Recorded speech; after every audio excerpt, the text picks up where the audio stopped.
రావణుడు అన్నాడు, నేనే వెడుతున్నాను యుద్ధానికి. రామరావణ సంగ్రామం ప్రారంభం కావలసిందే. ఇప్పుడు రావణాసురుడు యుద్ధానికి బయలుదేరడం అంటే సామాన్యమైన విషయం కాదు. ఒక్కొక్కడు 1,000,000 మందితో యుద్ధం చెయ్యగలిగినటువంటి యోధాన యోధులు ఆయనతో బయలుదేరారు. రావణాసురునితో సుగ్రీవుడు యుద్ధానికి బయలుదేరాడు.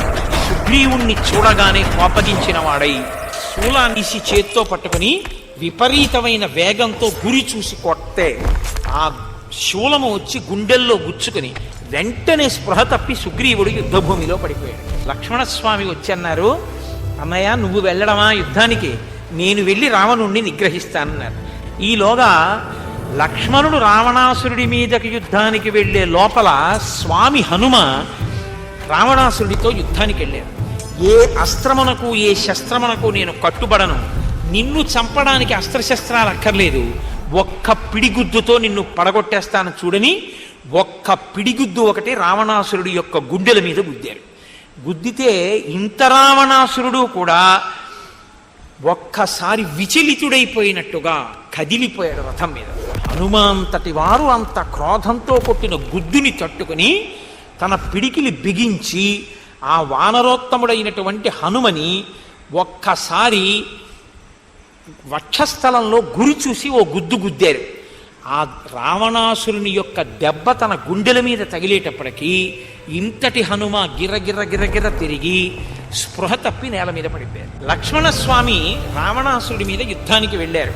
ఇక నువ్వు నా కంట పడ్డావు, తప్పుకోలేవని ఇద్దరు యుద్ధం చేస్తున్నారు. క్రోధాన్ని పొందినటువంటి రావణాసురుడు బ్రహ్మదత్తమైనటువంటి శక్తి అనబడేటటువంటి ఒక గొప్ప అస్త్రాన్ని స్మరించి అభిమంత్రించి లక్ష్మణస్వామి యొక్క వక్షస్థలం మీద ప్రయోగించాడు. అది వచ్చి తగలగానే నేల మీద పడిపోయారు. పడిపోయి గాయపడి మూర్ఛితుడయ్యాడు. పడిపోగానే రావణాసురుడు రథం దిగాడు. దిగి నేల పడిపోయినటువంటి లక్ష్మణుణ్ణి తనతో తీసుకెళ్ళిపోవడం కోసమని ఆయన్ని పైకెత్తుతున్నాడు.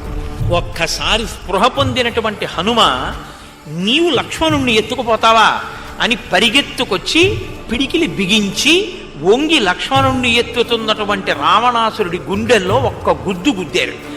ఆ గుద్దు గుద్దేటప్పటికీ ఒక్కసారి కదిలిపోయి నిలబడడానికి కూడా శక్తి లేక మోకాళ్ల మీద యుద్ధభూమిలో పడిపోయాడు రావణాసురుడు. స్వామి హనుమ స్పృహ కోల్పోయి ఉన్నటువంటి లక్ష్మణస్వామిని తన చేతులతో పైకెత్తి గబగబా వెనక్కి తీసుకెళ్ళిపోయాడు. అప్పుడు రామచంద్రమూర్తి రావణాసురుడి మీదకి యుద్ధానికి బయలుదేరారు. ఇప్పుడు రామరావణ యుద్ధం మొట్టమొదటిసారి ప్రారంభమవుతోంది. హనుమ పరుగున వచ్చి, స్వామి వాడు రథం మీద ఉన్నాడు, మీరు భూమి మీద నడుస్తున్నారు, మీరు ఇలా యుద్ధం చెయ్యొద్దు, మీరు నా భుజాల మీద కూర్చోండి, నేను మిమ్మల్ని తీసుకెడతాను, మీరు నన్ను వాహనంగా స్వీకరించి యుద్ధం చేయండి అన్నారు. వెంటనే రావణాసురుడు సంజ్ఞ పొంది లేచి రథంలో నిలబడి ధనస్సుని పట్టుకుని బాణాలు పట్టుకుని ఆ రామచంద్రమూర్తి ఎక్కి వస్తున్నటువంటి హనుమ మీద ఏకకాలంలో అనేక బాణములను ప్రయోగించాడు. ఒక్కసారి రామచంద్రమూర్తి ఇలా చూశారు హనుమని. ఎన్నడూ కోపం రానటువంటి రామచంద్రమూర్తికి అపారమైనటువంటి కోపం కలిగింది. వెంటనే తన ధనస్సుని మండలాకారంగా తిప్పి చక్క చక్క చక్క చక్క ఇంకసలు ఆలోచించడానికి వీలు లేని రీతిలో బాణప్రయోగం చేశారు. ఆయన వరుసగా బాణప్రయోగం చేసి రథాన్ని, చక్రాల్ని, అశ్వాల్ని, గజపతాకాల్ని, ఛత్రాన్ని, సారథిని అన్నిటినీ పడగొట్టేశారు. పడగొట్టేస్తే రావణుడికి రథం లేక సారథి లేక నేల మీద నిలబడ్డాడు. అలా నిలబడినటువంటి రావణాసురుణ్ణి చూసి బాణేన వజ్రాశని సన్నిభేన, వజ్రాయుధం ఇంద్రుడిది ఎలా ఉంటుందో అటువంటి బాణాన్ని ప్రయోగించి ఆ రావణాసురుని యొక్క వక్షస్థలం మీద ఒక దెబ్బ బాణంతో కొట్టారు. ఒక్కసారి కదిలిపోయి ఎన్నడూ కదలనటువంటి రావణాసురుడు ఆ బాణ ధాటికి తట్టుకోలేక ఆర్తుడై కంపించిపోతే ఒక బాణాన్ని ప్రయోగించి రావణాసురుడి తలల మీద ఉన్నటువంటి కిరీటాన్ని ముక్కలై కింద పడేటట్టుగా కొట్టేశాడు. ఆ రావణాసురుడి చేతిలో పట్టుకున్న ధనస్సుని కూడా ఇక పట్టుకోలేక ఆ రామ బాణపు దెబ్బ చేత కలిగినటువంటి అశక్తతకి ధనస్సుని జార విడిచిపెట్టేశాడు. ఇప్పుడు చేతిలో ధనస్సు లేదు, బాణములు లేవు, తల మీద కిరీటం లేదు, రథం లేదు, గుర్రాలు లేవు, సారథి లేడు.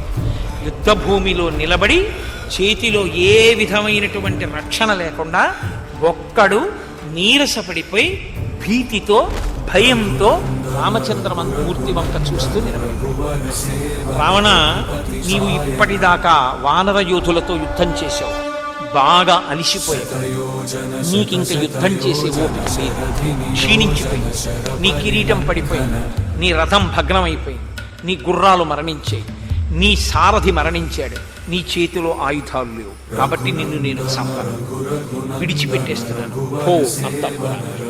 ఇవాళ రాత్రి విశ్రాంతి తీసుకుని రేపు మళ్ళీ రథం ఎక్కి ధనస్సు పట్టుకుని యుద్ధానికి రా, నీ చేతిలో ధనస్సు ఉండి యుద్ధం చేస్తుండగా చంపుతాను తప్ప చేతిలో ఆయుధం లేకుండా నిలబడిపోయిన వాడిని చంపను. అది నా క్షాత్రం, నా ధర్మం కాదు. కాబట్టి ఓ వెళ్ళి విశ్రాంతి తీసుకుని మళ్ళీ రా. విచిత్రం ఏమిటంటే రామచంద్రమూర్తి యొక్క ధర్మాన్ని, రామచంద్రమూర్తి యొక్క పరాక్రమాన్ని స్వయంగా ఇలా చూసిన ఓ అంటే సిగ్గు లేకుండా నడుస్తూ వెనక్కి లంకలోకి వెళ్ళిపోయి